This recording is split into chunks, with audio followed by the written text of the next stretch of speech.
Boa noite. Meu nome é Cliceu Antunes Pereira. Sou graduado em História, Geografia e Sociologia. Sou especialista em Pedagogia das Religiões. E sou especialista em História Econômica Contemporânea. Hoje vou falar sobre 3 de maio, uma data que não representa para nós a história real. Ela é apenas reconhecida pela história oficial. Nos livros de história, a história oficial é essa que nós temos nos livros. Mas a história real é aquela que eu vou contar a vocês. 3 de maio tem nada a ver com a libertação do negro. O negro só conquistaria a sua libertação se lá no século XVII, né, meados do século XVII, com a criação do Quilombo de Palmares, se a República de Palmares desse sequência, né, e tivesse dado resultado, então nós teríamos a verdadeira libertação do negro do Brasil.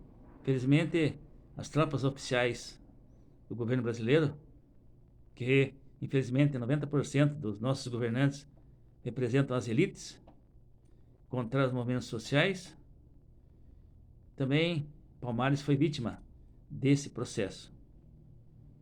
E então Palmares foi destruída, Zumbi foi assassinado, mas deixou para nós a lembrança da luta da resistência. Muitas vezes os mitos são mais fortes do que a presença física do ser humano. Isso aconteceu com o Zumbi, né? Que representa o maior herói negro da nossa etnia. Todos sabem que a presença do negro no Brasil foi feita por motivos de natureza econômica. Foi feita para que essa mão de obra viesse trabalhar na cultura de cana-de-açúcar, inicialmente, né? Depois, na conquista do ouro. E, assim, quase no início, depois, a do café, mas no café não foi pela mão de obra negra utilizada, e sim pelos imigrantes europeus. Então, essa escravidão criada por esses interesses ingleses, portugueses, nas Américas, no Brasil pelos portugueses, se desenvolveu e, como todos sabem, o açúcar tinha um valor muito grande. Para terem uma ideia, naquela ocasião, no século XVI, para comprar 1 quilo de açúcar, tinha que pagar 1 quilo de ouro. O açúcar não era usado para adoçar produtos como fazemos hoje, fazer bolo, né? Outros produtos usados pelo açúcar. O açúcar era usado como medicamento, remédio. Então, valia ouro.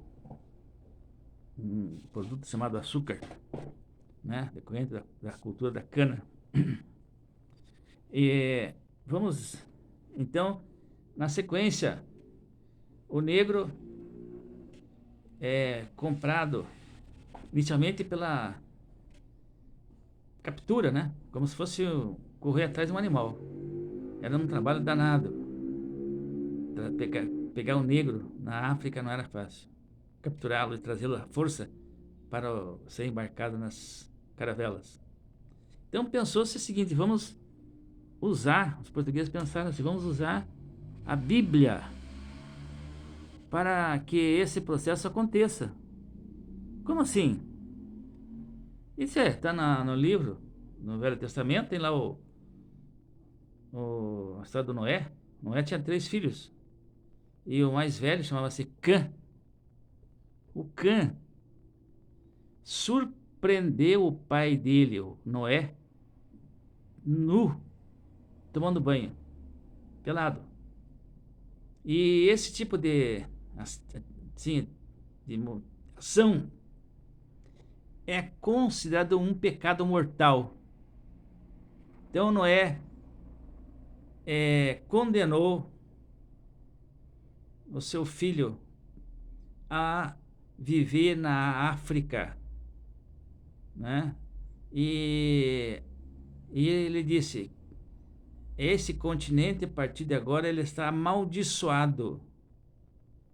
O continente africano está amaldiçoado pelas palavras de Noé. E lá ficou o Cã, passando os seus últimos dias de sua vida. Então, com essa fala, os comerciantes ingleses e portugueses iam com essa história, né?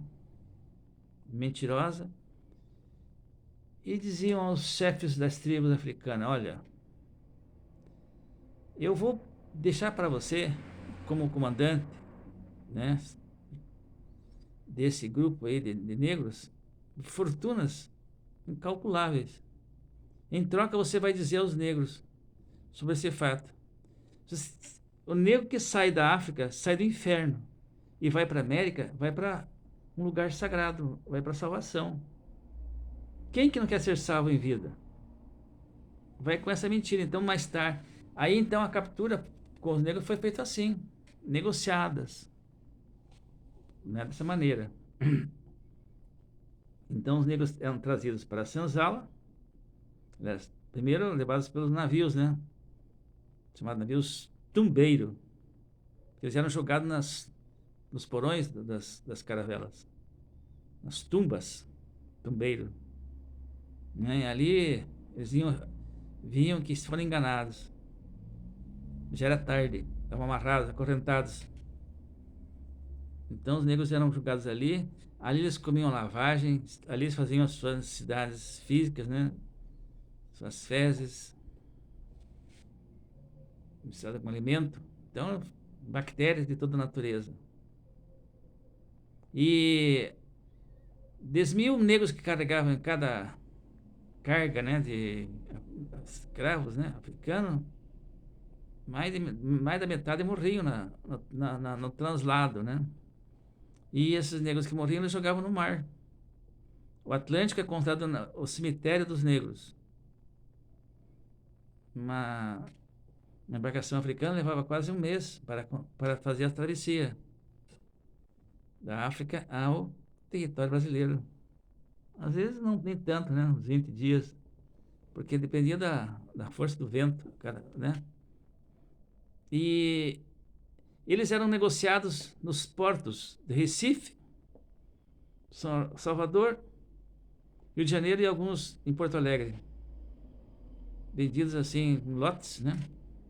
Separados, porque cada negro que era pego em territórios diferentes da África, são mais de 1.000, na época, mais de 1.000 tribos, né? Hoje tem tribos ainda, mas tem mais de 50 estados africanos, no continente africano. Então esses negros eram capturados ali, e então no Brasil eles eram misturados, né? Para que o idioma não fosse conhecido de um negro com o outro. Entendeu? Como se fala em Portugal, lá, na Europa, né?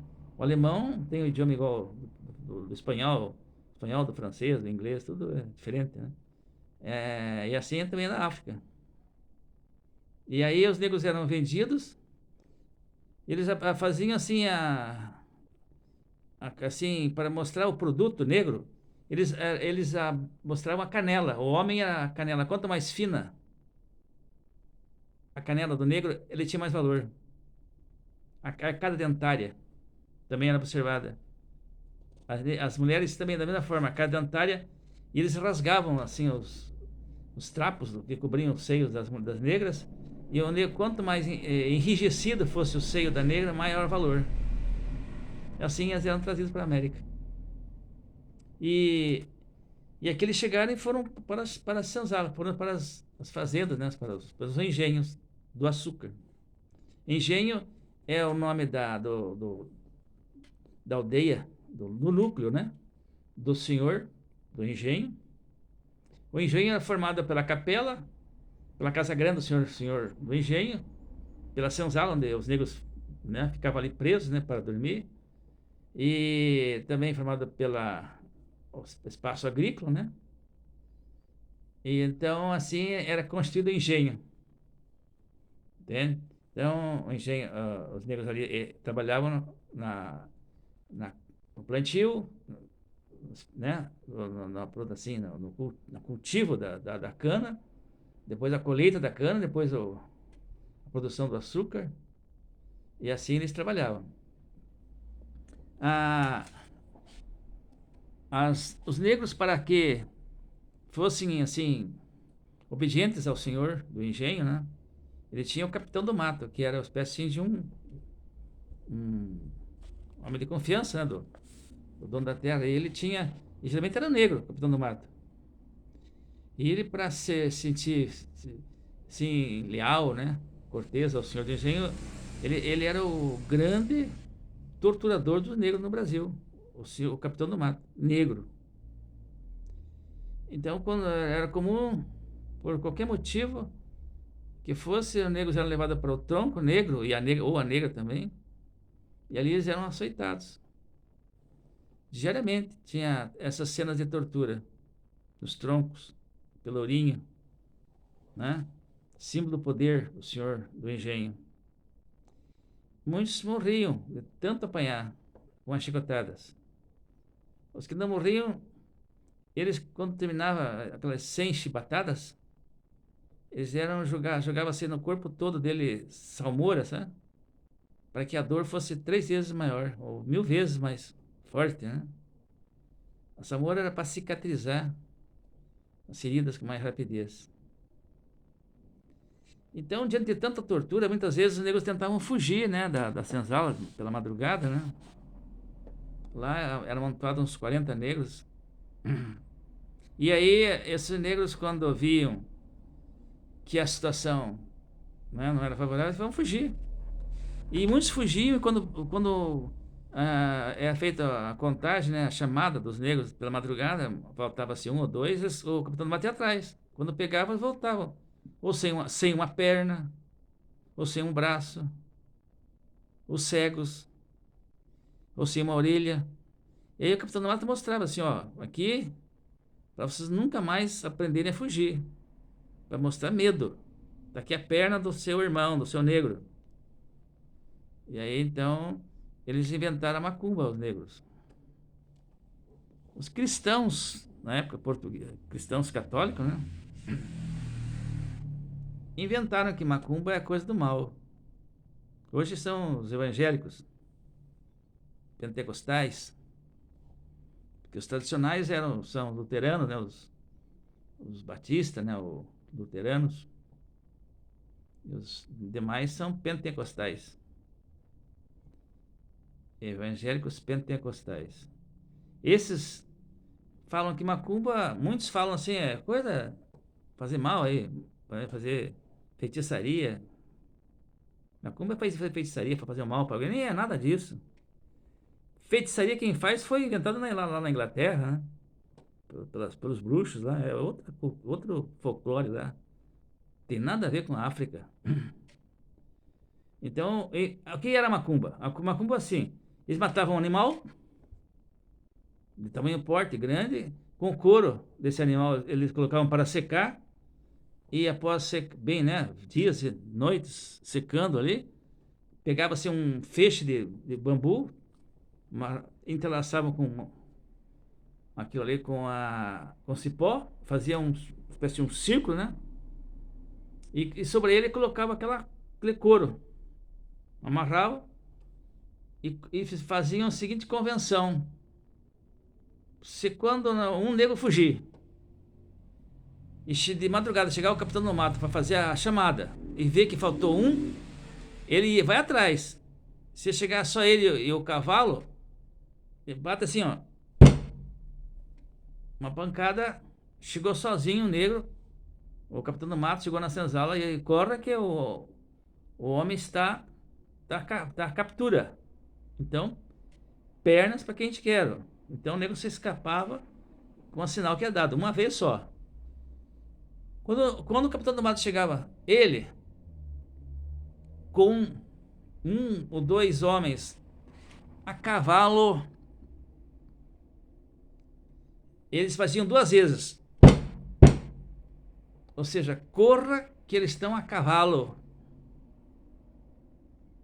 E aí o negro procurava fugir, correndo naquele atabaque, aquela macumba que eles construíram.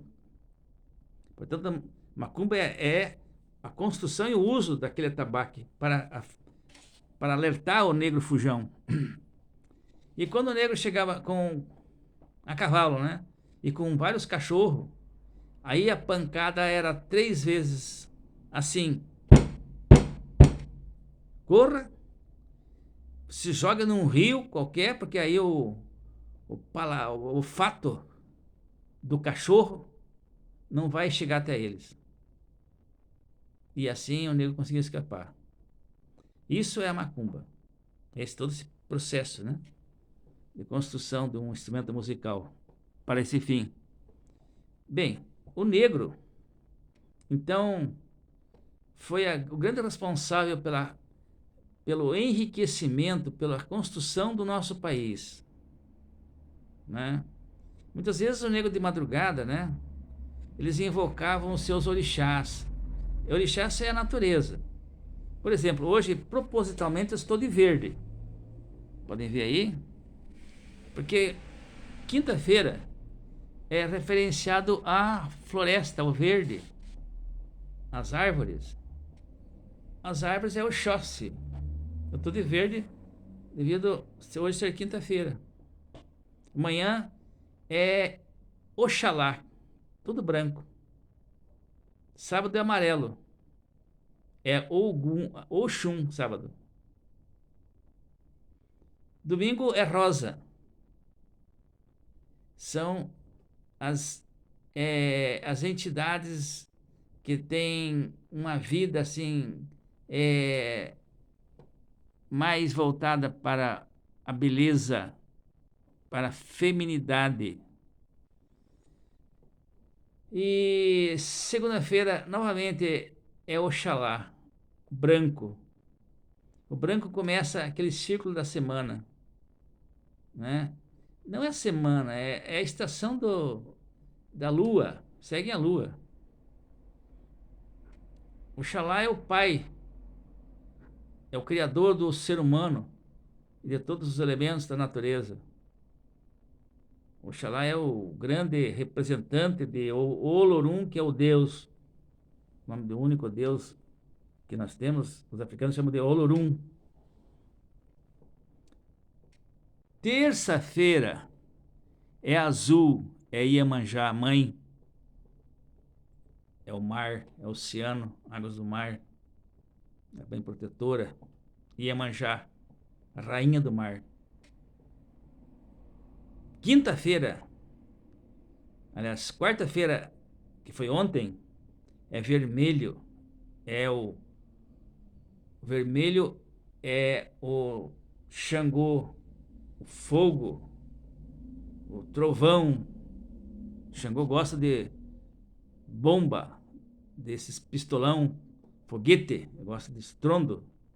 É Xangô. Hoje é Ogum, aliás, hoje é verde, a floresta, o Oxóssi, né? Então, são as cores. Temos também outros orixás, né? Ogum, que é metal, que é o patrono dos exércitos, porque ele representa a guerra, né? O patrono do exército brasileiro é Ogum. São Jorge, né? No sincretismo brasileiro, que é a mistura de candomblé com os santos católicos, Ogum é o São Jorge. Xangô, pela sua seriedade, por ser o rei da justiça, é o santo que contextualiza-se com o Xangô, é São Jerônimo. E Iemanjá, Nossa Senhora, pela sua beleza. Oxalá é Jesus Cristo, é o Criador, é o Pai. Tem lá, que tem em Salvador lá, a igreja que representa Oxalá. Oxalá, o Senhor Jesus Cristo. E Deus chama-se Olorum. No judaísmo, né? O nome do Deus que também é dos cristãos é Yahvé, Jevé e Jetifé. Entende? Então, é assim que funciona, apenas se muda seu nome, mas Deus é um só. No caso lá, o islâmico é Alá, os índios é Tupã, no budismo é Tien, no hinduísmo é Brahma, né? Os gregos é Zeus, e assim por diante, né? Cada religião tem, os bárbaros é Odin, né? Bárbaros por lá, europeu. Cada região tem seus nomes diferenciados, mas o Deus é um só. Então, está aí, estava criado, né? Essa tentativa dos negros daí, que vieram, né? Quando eles foram pegos lá, eles não traziam nem nada, um vestuário, nada. Eles vinham pegos assim na marra, às pressas. Mas vinham sem conhecimento, né? Que veio para o Brasil. Sabem que a África está muito próxima da Europa. Para atravessar o mar Mediterrâneo já está na África. E a América está muito longe, né? Por causa do Oceano Atlântico. E como os cristãos estavam próximos à África, eles acabaram com a maior parte das nações africanas, foi destruído totalmente os vínculos, assim, o conhecimento religioso desses africanos. O Brasil é muito mais África do que a própria África. Sou especialista em pedagogia religiosa, né? A pessoa que foi nos dar aula sobre candomblé disse que ele ia fazer. Um dia ele foi fazer pesquisa, né, em Angola, porque ela é a matriz da África, do candomblé no Brasil. Aí ele chegou lá para falar sobre candomblé. Aí ele falou umas 2 horas, numa conferência lá. Aí a plateia ficou assim, olhando para ele, né? Eu disse, mas eu queria saber onde foi que o rei, o que foi que eu inventei, né? O que foi que vocês podem me corrigir, né? Vi alguma coisa errada. Eles falaram assim para esse nosso professor que nos deu aula na PUC: nós nunca ouvimos falar de candomblé aqui. Para nós aqui, a religião é o Cristo Salvador. Então, os cristãos destruíram totalmente o conhecimento religioso africano naquele continente. O Brasil é mais África do que a própria África. Imaginem. Então, esse movimento negro no Brasil nos deu uma identidade. Porque a identidade ela é mais própria porque no Brasil essa identidade africana ela foi se fortalecendo, né? Foi se tornando forte, próspera e nos deu uma cultura. O vatapá, o acarajé, né? Nos nossos pratos, né, de alimento. A feijoada, que é o símbolo da culinária brasileira. A bebida é a cachaça, né? Na cultura, né? A dança, o samba, o ritmo, né, musical, que é a exportação da nossa riqueza cultural, né? Isso é identidade. Por você que não tem tradição, não tem alma, está fadado a morrer. É como se fosse um país que não tiver indústria, morre, né? E nação que não tiver uma cultura própria também morre. Então, a cultura, 90 não digo, mas 70% da cultura brasileira, ela é toda calcada em costumes africanos. No dançar, no vestuário, na alimentação, na religiosidade. No futebol, por exemplo, não temos jogadores tão habilidosos no mundo que não seja do Brasil, por causa do negro, né? Bom, então voltando à história do negro, ele construiu o Brasil nos ciclos econômicos do pau-brasil. O pau-brasil foi no final. mas depois na totalidade do ciclo da cana, depois na totalidade do ciclo do ouro, onde ele foi levado para as regiões das cidades históricas de Ouro Preto, Diamantina, Congonhas, Vila Rica, e ali ele desenvolveu sua produção, né, de exportação dessa riqueza. Mas durou apenas 70 anos, porque nem isso, porque a riqueza foi tão grande, foi esparramada pelo mundo todo, né, e europeus principalmente, né, e brasileiros, foram naquela região, esvaziaram praticamente o ouro ali existente, com a garimpagem, né, com a mineração e com a lavagem do ouro junto às montanhas mineiras. E assim o negro foi vivendo, né? Quando ocorreu o movimento pela libertação dos africanos, não foi por sentimento cristão, tal, para que o negro fosse liberto, o ser humano, nada disso. Tudo mentira.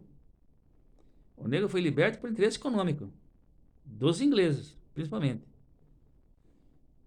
A Inglaterra precisava de todas as formas fazer com que a sua produção de açúcar, que tinha lá nas Antilhas e também aqui na Guiana, né, inglesa, francesa e holandesa, fosse comercializada, e a produção do Brasil era muito maior. Então eles baixaram assim, aumentaram a qualidade do açúcar lá naqueles outros lugares, baixaram o preço, e o Brasil foi perdendo o seu contato com o comércio europeu. E assim foi, nossa economia açucareira foi perdendo força, compreende? E também os ingleses tinham interesse em vender seus produtos, porque por volta de 1760, né, com a Revolução Industrial que ocorreu na Inglaterra, era necessário que eles vendessem seus produtos, desovar, né, sua produção industrial. E aqui na América do Sul nós tínhamos o Paraguai, que era o país que mais oferecia essa riqueza produzida industrialmente, né, e estava atrapalhando o interesse inglês. Então, a monarca inglesa, né, a rainha da Inglaterra, exigiu que Dom Pedro II inventasse uma guerra, provocasse uma guerra com o Paraguai, assim, um pretexto qualquer, a fim de que os ingleses pudessem então vender, não ter competição, acabar com o Paraguai, não com o quartel dos soldados, e sim com as indústrias. E o Brasil, sempre de joelhos aos imperialistas, né, obedeceu à vontade e decretou guerra ao Paraguai, inventando que o Paraguai invadiu o território brasileiro. Então, mentira. O Paraguai precisava escoar seus produtos, tinha que passar pelos rios, né, do Paraná, do Paraguai, para chegar até o Prata, né, e ali exportar pelo Oceano Atlântico os seus produtos, porque o Paraguai não tem acesso ao Pacífico. Então, o Paraguai teve que enfrentar 3 nações: Brasil, Argentina e Uruguai, a Tríplice Aliança, né, e houve o maior crime contra um genocídio contra uma nação aqui na América do Sul. E Dom Pedro II, né, como sabe, precisava libertar o negro de qualquer forma, né? Porque em um dos momentos que Dom Pedro II esteve na Europa, e lá ele se encontrou com Darwin, que era contemporâneo dele, né? Esse cientista, pai do evolucionismo, chamou ao imperador: Majestade, porque Dom Pedro II, ele era uma pessoa que vivia sempre na Europa para tratamento de saúde. Ele tinha uma doença que envelhecia prematuramente ele, né? Então, no Brasil não tinha esses recursos, então ele ia para tratar de saúde na França, né, nos países ali vizinhos aos franceses. Então ele encontrou-se com Darwin. Darwin: Majestade, qual é a população predominante no seu país? Qual a etnia? É branca? Etnia branca, etnia negra, etnia asiática? Ele disse assim: a predominância é negra. Por quê? No Brasil é assim: mede-se uma riqueza de um senhor de engenho, ou de uma fazenda, não é pela quantidade de terra, porque as terras eles invadem lá como grileiros, não pagam impostos, então não é pela terra que se avalia a riqueza de um homem, do dono da propriedade. É sim pela quantidade de negro. Então nós temos mulheres negras, são as matrizes. Elas todo ano elas têm que se engravidar, ser engravidadas para ter filhos. É muito comum às vezes ter negros tendo filhos com uma outra negra, sua irmã, que nem sabem.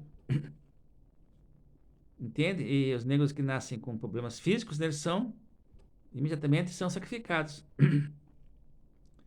E mesmo assim, a população predominante do Brasil é negra, falou ao Darwin.